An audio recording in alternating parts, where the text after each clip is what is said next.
بسم الله الرحمن الرحيم اللهم صل على محمد دawadayaal waxaan falanqayn doonaa haddii ba yiraahdo sicir bararka iyo canshuuraha dheeriga ah ee la saaray reer Somaliland oo iyaga ka beediday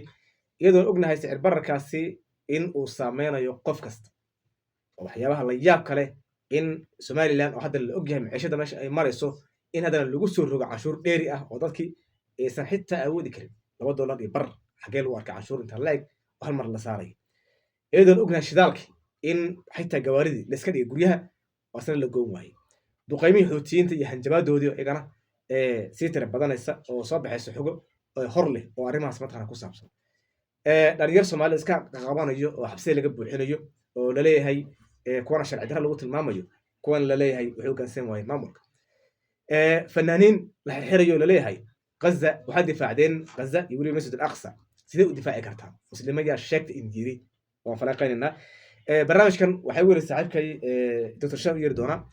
Dr. soo dhawaanaya marka hore Somaliland sicir bararkii iyo muxuu ahaa canshuur dheeri ah yaa la soo rogay dadkii cabaad afka furteen waxay dhan ma awoodno canshuur inta la ma qaadi karna laba bar in matqaran lagu daro annaga shacabku iska hor imaana ganacsada way diideen aad iyo aad baad u mahadsantahay bidhaano arrintan shacabka Somaliland cunaqabateyn caadi ay ku tahay canshuuraadkan kuwa ay awoodaan maaha laakiin Cabdiraxmaan Cirro xaaladda uu wajahayo ee dhaqaale de go'doonka ay Somaliland gashay caalamiga ama dhinaca xuduudaha ama wada shaqayntii kala dhaxaysay dowladda federaalka ee Soomaaliya xiriirkii dowlad deegaanada sida dowlad deegaanka Soomaalida ee dhanka Puntland wixii oo dhan baa go'doon galay Somaliland waxay noqotay meel gari go'an ah oo lama galaay ah cidda kaliya ka baxda waa Cabdiraxmaan Cirro oo airportkaas maarta cigaal diyaarad military ka raaca markuu 15 bari maqnaadana si madow hadana ku soo gala oo kaliya waa marka in canshuur la soo rogo oo shaqaalihii dawladda noocyadiisa kala duwanaa ciidamadii dadkii kale ee dhammaan caafimaadkii waxbarashadii wax walba biyihii in dhaqaale la helo loo baahan yahay hadii dhaqaale loo baahan yahay waa inay dadka intii ka dhaqaaqaysay ee kii cooshada u furay kii dukaan yar u furaa kii dugsi u furaa kii guri laha waa in lacag lagu soo rogo waa in intaasi wax lagu dhaqaayso dad wax dhaqaajin way dadku iska hor imanayaan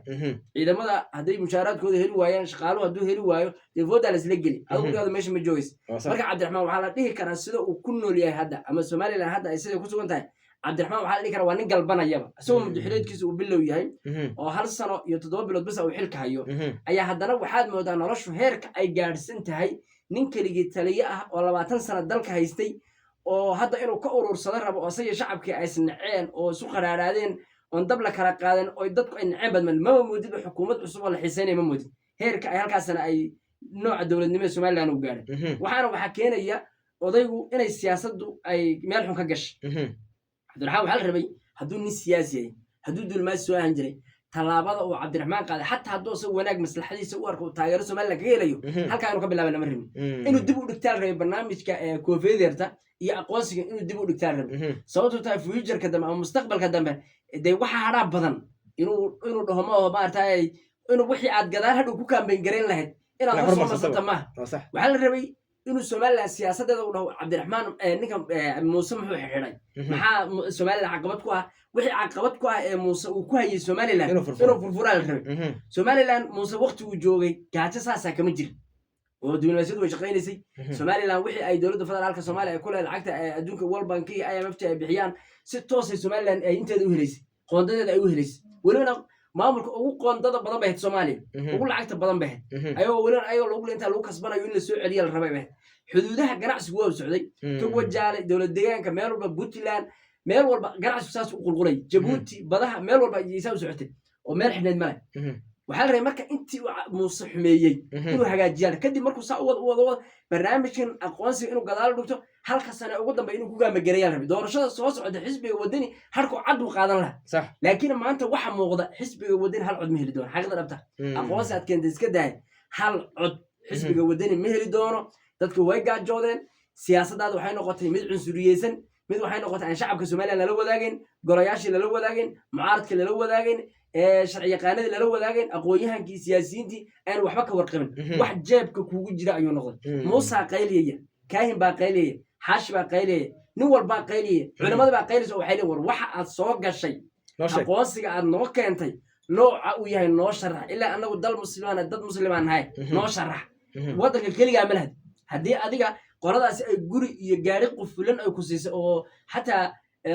hubka balastigada uuna karin lagu siiyey kama dhigin inay somaliland saa wada barwaaqowday adigu haddaad gaari aad ku socoto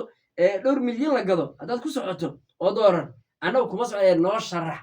marka waxaa la rabay barnaamijkan aqoonsiga inuu dib u dhigto sanadka ugu dambeeya inuu somaliland kusoo daayo shacabkii oo wada riman inuu doorasho galo kadibna haddana xisbiga wadani mar kale kusoo laabto 10 sano ay sidaa ku liqaan baa iyo wixii extra ku darsanayaan laakiin cabdiraxmaan ciro meeshii ugu dambeysay ayuu meeshii ugu horreysay ka bilaabay somaliland way iska hortid markii asagoo shilay lacag hayn hadduu lacagta ururin lahaa 4 sano hore oo lacagahan soo galaya iyo ganacsi wax intuu ka ururiyo doorashadii iyo aqoonsigii iyo lacagyo akoomadii ka baxay dadkii oo dharagsan ninkan wuxuu noqon lahaa cimrigaa ha ku furto laakiin maanta waxaa taal shacabkiina go'doon ku jiraan shacabkuna waxay ka turjubaan waxa iyagu ay ku nool yihiin waa mahadsan tahay goonow waan soo dhaweynayaa somaliland isna waxaa ka socda xarig fanaaniin baa la xirxiray oo intay ka hadleen masjid al-aqsa ay difaaceen hees usoo qaadeen ku difaacayeen shacabka reer falastiin oo laleeseed oga hadli kartaan sidoo kale duqeymihii maalin dhaweyd oo iyagana warar hor leh ee kasoo baxayaan xoutiyiinta weli hanjabaya xaaladda somaliland waxay moodaa inay weji kala yeelato bidhaan oo mahadsan tahay horta magaalada hargeysa waxaa lagu xiray nin la yidhahdo khaalid kaamil oo u heesay falastiiniyiinta kana dhiidhiyey xaruntii laga furayay magaalada qudus marka ninkaasi xabsiga 15 maalmood ku jira ilaa iyo hadda cid u dooday ama ka hadasha ma jirto dad kaloo asaga asxaab la ahaa iyo kuwa group ay wada ahaayeen oo lala xiray marka magaalada hargeysa waxa waaye awoodda la isku sheeganaya shacabkiina waa kuwa hadda dhibaatada dareemaya oo culayska uu saaran yahay waxaa kaaga sii daran duqeymihii dadka kalluumaysatada ee duleedka berbera tegaya ee doomaha yaryar wata waxay soo arkayaan nimankii yamaniyiinta oo gantaallo wato iyo doomo dheereeyo casriya oo gantaallo ku rakabiyana kusoo arkayaan markay wax yar socdaan badda marka nimankan waa niman loo tashto la dul taagaya yar xal idhi soo xiriir wuxuu sheegay somaliland mar dhow in lagu kala carari doono dhaqaale la'aan daradeed wuxuu yidhahda wax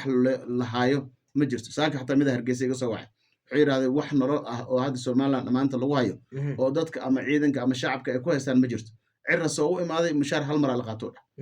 nolosha meeshas ka jirto wuxuu dhahay lama malayn karo